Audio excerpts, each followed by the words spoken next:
My name is Elena Morris. I'm 29 years old, and I used to think love meant devotion, quiet service, doing small things to make someone's life easier. For nearly 2 years, I was with William Cooper, 27, charming, in that I can fix anything way that made you feel safe, until it didn't. He moved into my condo 8 months ago after his lease ended. I'd inherited the place from my grandfather, a cozy 2-bedroom on the east side with big windows and a kitchen I loved. He offered to chip in $400 a month toward groceries and utilities, just to help, he'd said, kissing my forehead. It sounded fair. I paid the mortgage, taxes, insurance, everything else. I didn't mind. I made good money as a marketing analyst. He was still building his freelance photography career. Love, I told myself, wasn't about keeping score. That Tuesday night felt like any other. I'd come home early, hair pulled back, stirring pasta on the stove. William sat at the kitchen table, scrolling on his phone, laughing under his breath. He called out, "Babe, smile a little." "You look so serious." I smiled for him out of habit. We ate together, talked about nothing important. He told me about a new brand deal. He hoped to land one that might finally get his name out there. I washed the dishes while he relaxed on the couch, the blue glow of his screen flickering across his face. By 11, I'd gone to bed with a book. Around midnight, my phone buzzed a message from Lila, my coworker. "Girl, what is this? Is this you?" A link followed. I clicked it half asleep. And there I was in the background of William's new TikTok, stirring pasta, unaware. Across the video, white text floated, "Date a woman who worships you. I train mine." The caption underneath read, "She cooks, cleans, pays for everything, and never complains. Gentlemen, pick your woman carefully and train them early." My stomach clenched. Comments poured in. "Teach me your ways, King. She's perfect. How do I get one?" Even his best friend replied, "She knows who's boss." And William had pinned that comment. I scrolled further. Someone asked, "How do you train her?" He'd replied, "Reward good behavior. Ignore the bad. Works every time." I read it 3 times. My throat burned. My hands shook so badly I almost dropped the phone. He'd turned our relationship me into a punchline. No context, no affection, just a smug tutorial on how to condition a woman like a pet. Somewhere in the living room, I heard him laugh again, watching another video. I sat in the bathroom for 20 minutes, phone cold in my hands, the white tiles blurred. It wasn't just embarrassment, it was realization. Every time he'd gone cold because I'd forgotten something, a compliment, a text, a chore, he wasn't moody. He was testing me, and I'd passed over and over with flying colors. He'd trained me without me ever noticing. A soft knock on the door. "Babe." "You okay?" "Yeah. Just a sec." My voice sounded steady, but my heart wasn't. When I came out, he was already in bed, face lit by his screen. "Night," he murmured, without looking up. "Night." I lay there staring at the ceiling while the glow of his phone faded against the wall. I could hear the faint tap of his thumbs. Maybe replying to comments. Maybe celebrating how clever he thought he was. The ceiling fan hummed above me. The sound used to soothe me. That night it felt like a clock ticking down to something inevitable. By 3 a.m. I wasn't angry anymore. I was clear. I opened the app again. The video already had 67,000 views. I screenshotted everything. His caption, his comments, even the usernames of people cheering him on. I saved the video offline in case he deleted it. I thought about confrontation storming into the bedroom, screaming, demanding an apology. But I knew William. He'd twist it. He'd laugh. He'd call me sensitive, dramatic. No, I wouldn't give him that. If he wanted to play behavior games, I'd show him what it felt like when the trained behavior stopped. The next morning, the sun came through the kitchen blinds, striping the counter in gold. The smell of coffee usually filled the room. I brewed 1 cup just for me. William shuffled in, rubbing his eyes. "Hey, where's my coffee?" I didn't look up from my laptop. "Coffee maker's right there." He chuckled, confused. "You make it better. You know how I like it." "You're 27, I said evenly. "You can figure it out."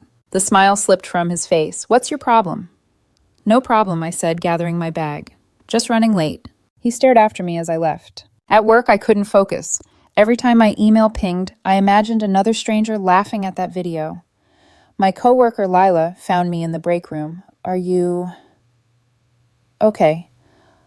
That post is awful. Do you want me to report it?" I shook my head. "No, let it stay up." She blinked. "Why?"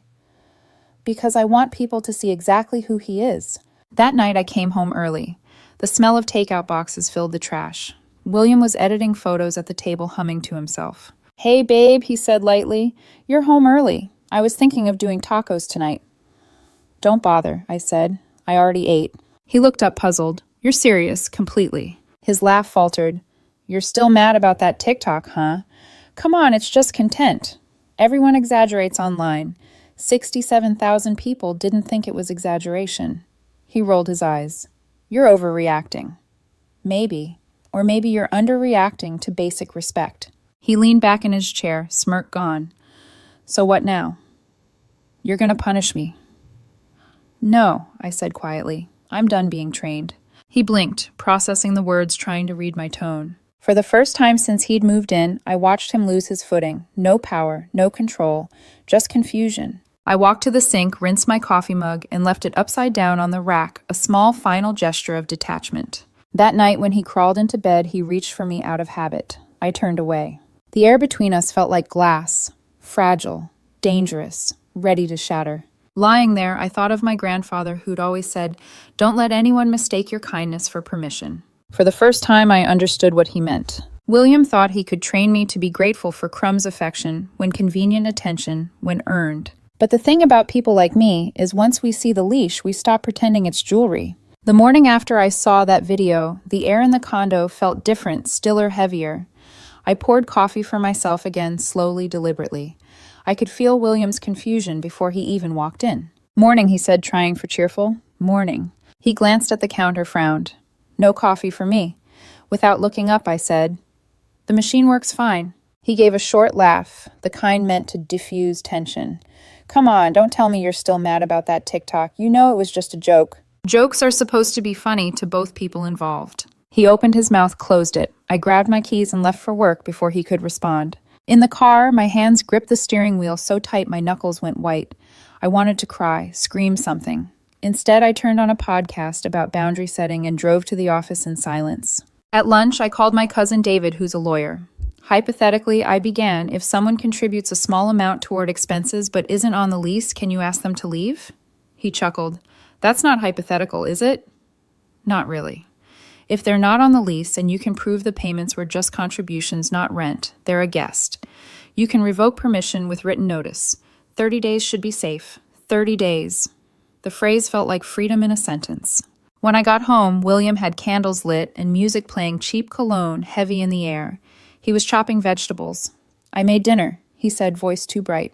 "Smells nice," I replied, flatly, hanging up my coat. He turned, knife still in hand, smiling nervously. "Look, I deleted the video. Happy.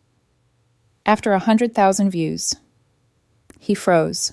How I saw the numbers. I also saw the comments. "You didn't delete it until I stopped acting trained, right?" His smile faltered. "You're twisting everything. It was just content." "Content," I repeated quietly.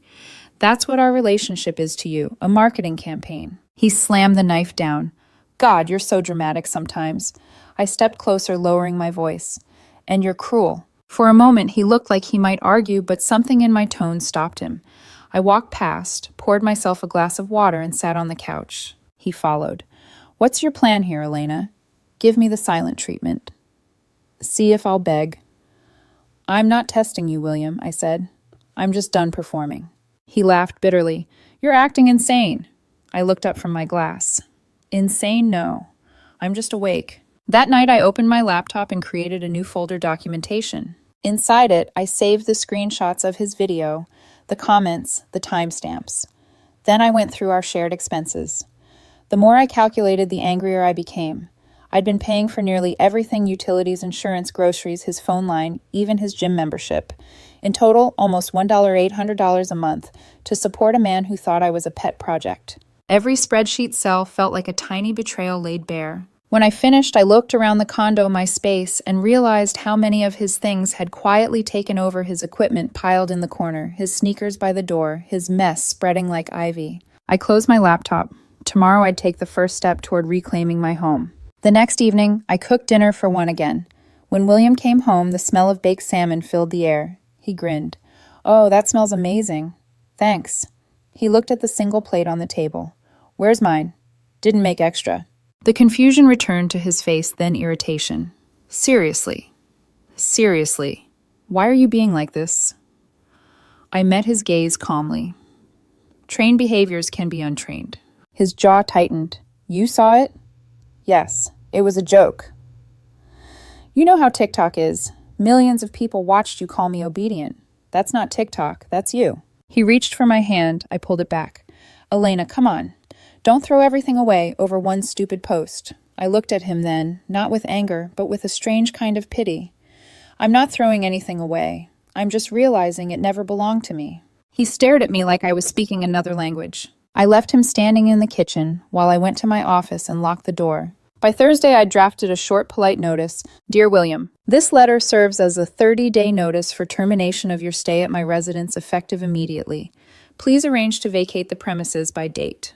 Elena Morris. I didn't send it yet. I wanted to wait to see how he'd behave when his training no longer worked. That night, he tried something new, sweetness.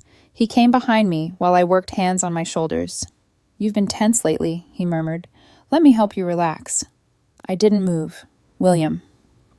I said quietly, if you touch me right now, it'll make things worse. He dropped his hands, sighed, and walked off. Moments later, I heard him mutter under his breath, unbelievable. From the next room, my phone buzzed a message from Linda, his mother. We weren't close, but she texted sometimes unsolicited advice wrapped as concern. He says you're being distant. Don't push him away. Good men are hard to find. I stared at the text for a long moment, then typed back. Good men don't need defending Linda. No reply came. Friday morning, I woke up early, sunlight hitting my face. William was still asleep. His phone buzzed on the nightstand, notifications popping up from TikTok. Old comments, probably. He hadn't deleted it after all. I took a deep breath, picked up my phone, and hit record. The camera faced the ceiling as I spoke softly. When someone shows you who they are, believe them. When they film you without your consent, post it for clout and call it love. Believe them harder. I didn't plan to post it, just to remember how this moment felt the exact second I stopped belonging to him. That evening, he confronted me again. Look, I don't know what's going on in your head, he said, pacing. But you can't just throw me out. Not yet, I said. But soon. Are you serious, 30 days notice? He laughed, half disbelieving. You wouldn't dare. I already drafted the letter. For once, he had nothing to say. He stormed into the bedroom, slammed the door. Through the wall, I heard his voice rise angry and sharp, talking to someone on the phone. Probably his mother again. I sat on the couch, exhaling. The house felt eerily peaceful, like the calm right before a storm hits. In the quiet, I whispered to myself, this is how untraining begins. Not with shouting, but with silence. By the time Saturday rolled around, the house felt like a stranger's home. My furniture, my dishes, my photographs. But every inch of air carried William's restless pacing. He couldn't stand silence. He kept trying to fill it with noise, with words that used to work. Elena, he said from the hallway, we need to talk. I was folding laundry, calm and slow. About what? He stepped into the room, arms crossed, seized. This. Us. You're acting like I did something unforgivable. It was a dumb post. I already said sorry. I met his eyes. You didn't say sorry. You said it was content. He groaned. Same thing. No. I said setting down a shirt. It's not. I walked past him, opened my laptop on the table, and printed the letter I'd drafted 2 days earlier. The paper slid from the printer with the same quiet finality as a door closing. I signed my name at the bottom, folded it, and placed it on the counter. Here, I said, 30 days. That's legal notice. He blinked, stunned. You're actually doing this? Yes. You can't just throw me out. I live here. You stay here, I corrected softly. There's a difference. He grabbed the paper, reading. His voice rose. This is insane. What am I supposed to do? Move back with my parents? That sounds like a start. The anger came fast, then his face tightening, his tone dropping low. You're cold, Elena. Heartless. After everything I've done for you. I laughed once, sharp and humorless. You mean after everything I've paid for you? That hit him. I saw it in his eyes. He tore the letter in half and threw it toward me. You'll regret this. I already regret staying this long, I said quietly. He stormed out, slamming the door so hard the picture frames rattled. I didn't flinch. Sunday afternoon, a knock came at the door. I wasn't expecting anyone. When I opened it, I froze. Linda Cooper, William's mother. Hair perfectly curled, handbag, pristine face set like stone. Hello, Elena, she said with tight politeness. We need to talk about what you're doing to my son. I stepped aside just enough for her to enter, but not enough to make her comfortable. William trailed behind her eyes, darting around nervously. Linda sat down like it was her living room. William tells me you're kicking him out. Over some silly internet video. He told you half the story, I said. Her brows lifted. Oh, I'm sure he did something dumb, but eviction, really. He said he helps with bills. I pulled a file from the counter. Receipts, statements, highlighted notes. He contributes $400 a month. The mortgage is $2,200. Utilities, insurance, groceries, all mine. Linda's lips pressed tight. So you make more money. Why hold it over him? I don't. I just refuse to be mocked publicly while I bankroll the person doing it. William shifted beside her. Mom, can we not? No. William, she snapped. I'm speaking. Then to me, you young women today, you don't understand partnership. Relationships take work. Respect is part of that work, I said evenly. Filming me without consent isn't. Her tone sharpened. You're being vindictive. I'm being done. Linda's eyes glinted. He told me you have abandonment issues, that you overreact when you feel rejected. The words hit a deliberate jab. Old wounds. She was testing me like he used to. I smiled faintly. Then it's good I'm abandoning him before it gets worse. For the first time, Linda faltered. Where is he supposed to go? That's between you and your son. William suddenly blurted, I deleted the video. What else do you want? I wanted you to care before you had an audience, I said. Silence filled the room. Outside, a car horn echoed down the street. Finally, Linda stood. You'll regret humiliating him. Maybe, I said, but at least I'll do it privately. They left. The door clicked shut, and with it, a strange quiet settled over the condo, an emptiness that felt almost peaceful. That evening, William didn't come home. I didn't text to ask where he was. I lit a candle, poured a glass of wine, and sat by the window. For the first time in months, I didn't feel like I was walking on eggshells. My phone buzzed once Lila again. You okay? Saw his mom posting something cryptic on Facebook about ungrateful women. I'm fine, I typed back. It's just beginning. I looked at the broken pieces of the torn notice still lying on the counter, picked them up, smoothed them flat, taped them together. Then I slid the repaired paper into an envelope and left it on his desk with my signature bold and unshaken. He might tear it again, but it didn't matter. My decision had already hardened into fact. Monday morning, I woke up early. The condo smelled like lavender cleaner and the faint ghost of his cologne. He still hadn't come home. I brewed my coffee, opened my laptop, and began drafting a list. Change locks, notify bank, document move-out date, screenshot every interaction. When William finally walked in around noon, he looked disheveled. You locked me out last night. I didn't. You just came home too late. Are you enjoying this? No, I said softly, but I'm finally breathing. He threw his keys on the counter. I don't deserve this.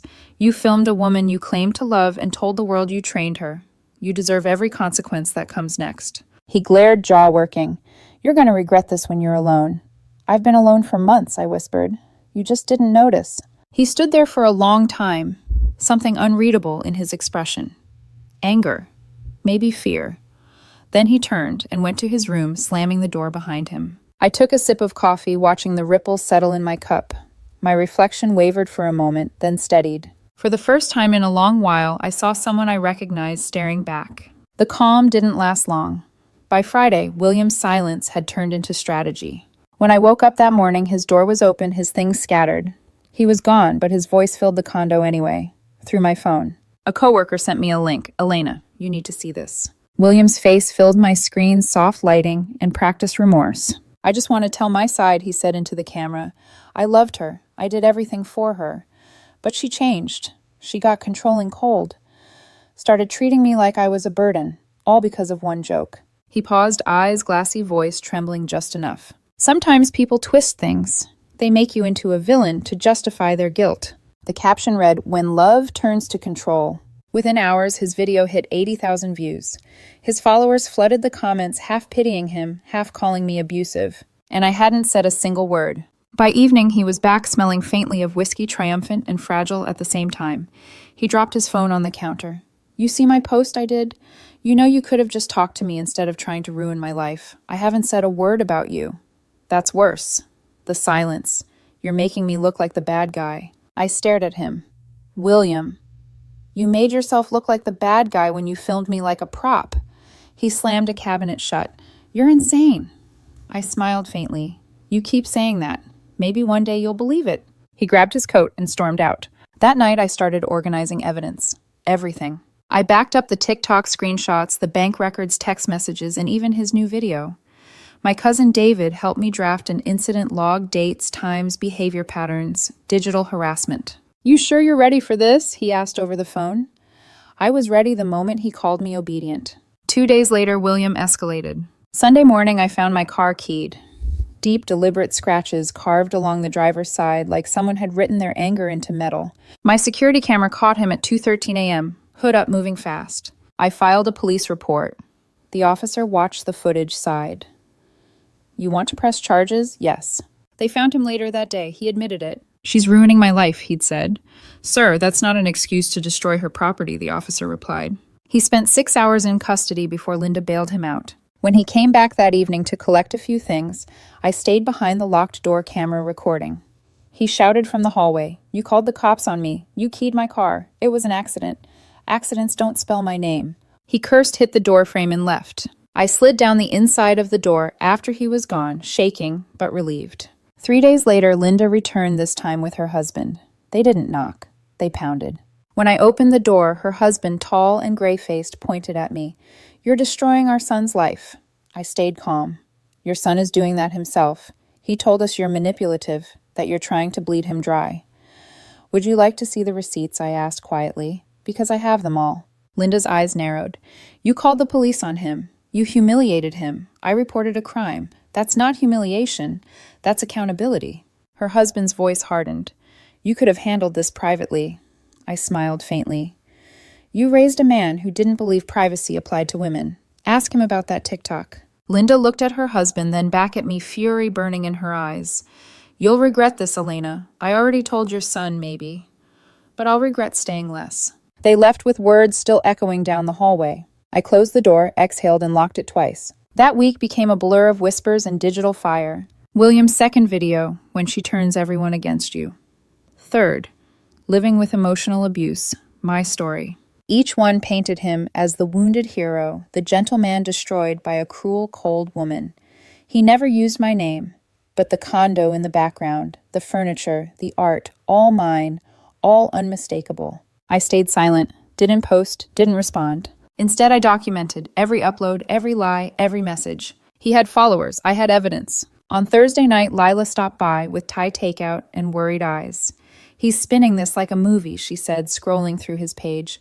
"People believe him." "Let them," I said. "The truth doesn't need applause." She stared at me. "You sound calm." Scary calm. I smiled weakly. "That's because I'm done performing rage for people who want a show." When she left, I sat by the window looking at the quiet street. Somewhere out there, William was probably rehearsing another sob story for the camera. But I wasn't the same woman stirring pasta in the background anymore. He'd turned me into a lesson for strangers. Now I'd do the same, only mine would come with evidence and consequences. Friday morning, I sent my cousin a message. "It's time." He called back immediately. "You want to proceed?" "Yes. Harassment, defamation, property damage. Everything we can file." He exhaled. "Got it. We'll start Monday." When I hung up, I stared around my condo, the one I'd nearly lost to humiliation and self-doubt. The light hit the photo of my grandfather on the wall, smiling in his garden apron. "Don't let anyone mistake your kindness for permission," he'd said. "I won't," I whispered. That night, I changed every password, blocked every account linked to William, and left my phone face down on the table. Outside, the city hummed faintly like a new beginning, waiting on the horizon. For the first time in months, I slept through the night. The following Monday, I woke up before dawn. For the first time in weeks, my chest didn't feel like it was full of glass. I brewed my coffee, watched the sunrise spill across the counter, and whispered to myself, "Today it starts." At 9:00 a.m., David filed the harassment and defamation case. It included everything: the TikToks, the keyed car, the police report, the anonymous emails to my workplace, even screenshots of Linda's Facebook posts calling me a manipulative liar. By noon, the documents were served to William Cooper at his parents' home. By 2 p.m., the internet started talking. He posted a video almost immediately, him crying, claiming, "She's suing me for being heartbroken." The caption read, "Men get punished for feelings too." It exploded nearly 900,000 views in 2 days, but this time, something shifted. Someone dug up his original training video, the one he'd deleted months ago. People stitched it side by side with his new sob story. The comments flipped. Wait, didn't you brag about conditioning her like a dog? He's not heartbroken. He's embarrassed. This man filmed his girlfriend cooking and called it obedience. She should have sued him sooner. The same audience that once applauded him now tore him apart. By Wednesday, his lawyer, some small-town friend of Linda's, called David. My client wants to settle. No, David said flatly. We'll see him in court. William didn't have much money, but he still had pride. He went online again, insisting I was trying to destroy his life for clout. The irony didn't escape anyone. Screenshots of his lies circulated on forums. People compared timestamps, dissected contradictions. The narrative he'd built began crumbling in real time. I stayed silent. When Lila sent me clips of reaction videos defending me, I only replied, "Let them talk. The truth is louder when I'm quiet." 2 weeks later, the hearing began. I didn't look at him as we sat across the room, his lawyer whispering urgently, Linda glaring from the back row. The judge skimmed the files, unimpressed. "Mr. Cooper," the judge said, "there's substantial evidence of targeted harassment, defamation, and property damage. Do you have any rebuttal?" His lawyer cleared his throat. My client was emotionally distressed. The judge interrupted. Voice cool. Emotional distress doesn't justify illegal behavior. The ruling was swift. William was ordered to pay $10,000 in damages over 12 months, issue a public apology, admitting to false statements, and delete all related social media content permanently. As the gavel fell, I exhaled for what felt like the first time all year. That evening, his apology went live. I need to take responsibility for lies I told about my ex-girlfriend, Elena Morris. I made false accusations, exaggerated situations, and posted content that misrepresented her. She never abused me. I was angry, and I hurt her reputation. I'm sorry. His eyes looked dead behind the sincerity. The comments were brutal. We believed you, and you lied. Apology accepted, consequences remain. He's not sorry. He's just broke. Within hours, his account went private. His brand deals evaporated. His followers dropped by the thousands. Linda called me the next morning from an unknown number. Her voice trembled with bitterness. Was destroying him worth it?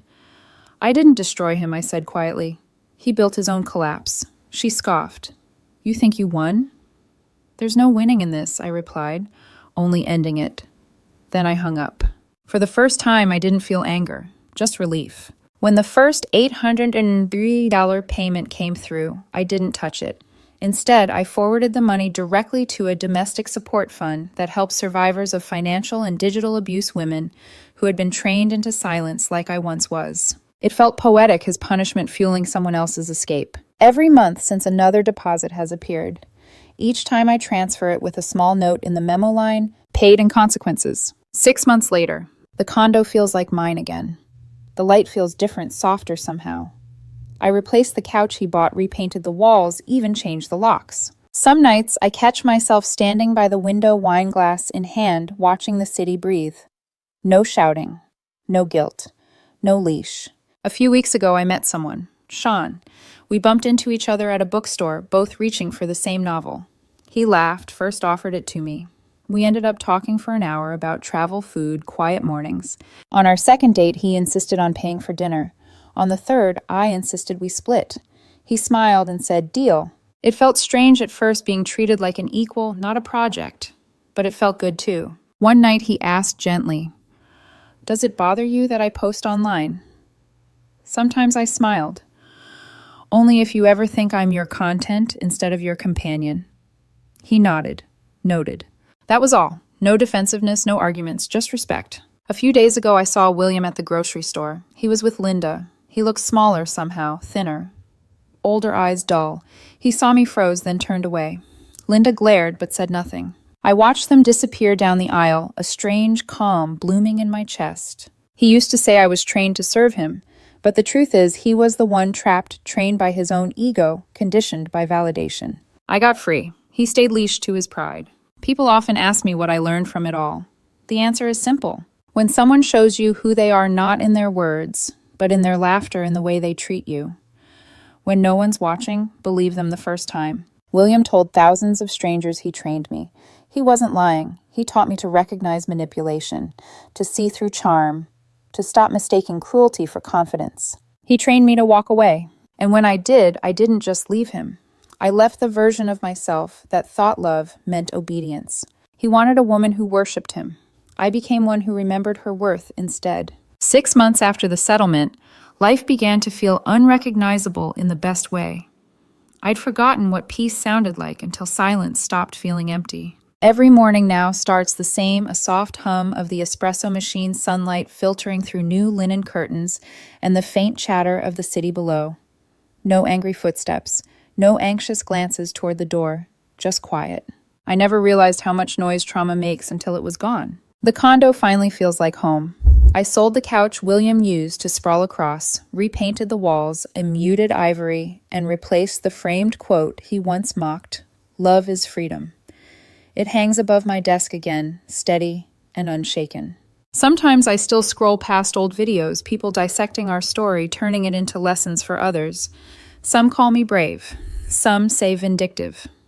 They don't understand that it wasn't about revenge, it was about returning to myself. And sometimes when I transfer that $850 each month to the women's shelter, I imagine another woman somewhere reading the text confirmation. Received assistance payment.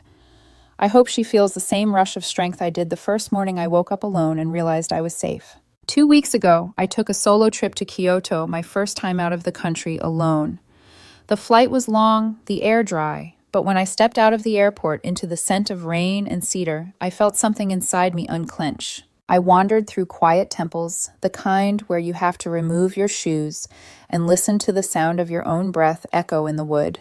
I carried only one bag, one camera, and no one's expectations. At night, I'd write in my journal, the same one that used to be filled with notes about bills and boundaries.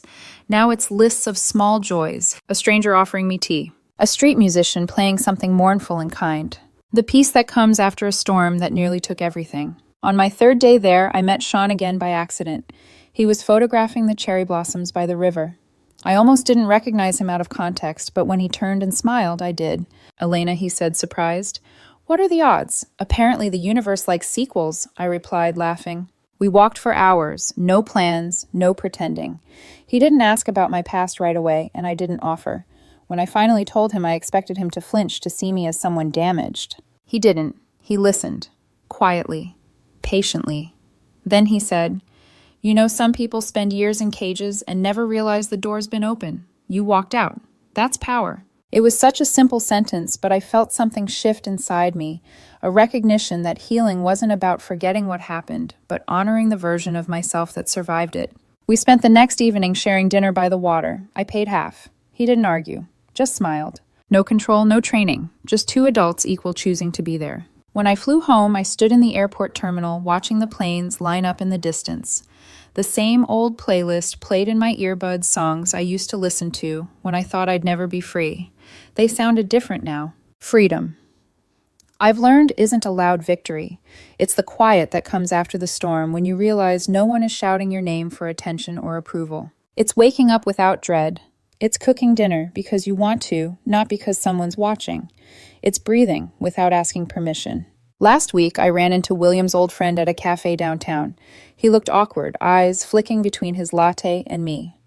I heard about everything he said finally. He's back living with his parents. Says you ruined him. I smiled softly. No, I just stopped fixing him. He didn't know how to respond.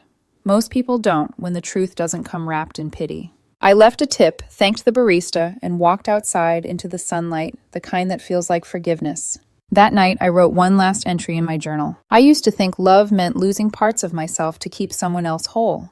Now I know love is what happens when you meet someone who doesn't ask you to shrink.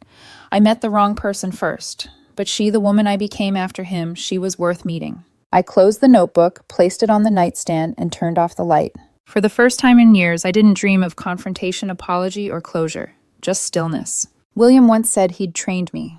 He was right, just not in the way he thought. He trained me to recognize manipulation, to spot cruelty, hiding behind charisma, to trust my intuition when something feels off. He taught me how to reclaim my power, how to choose myself, how to leave. And now when I look at the night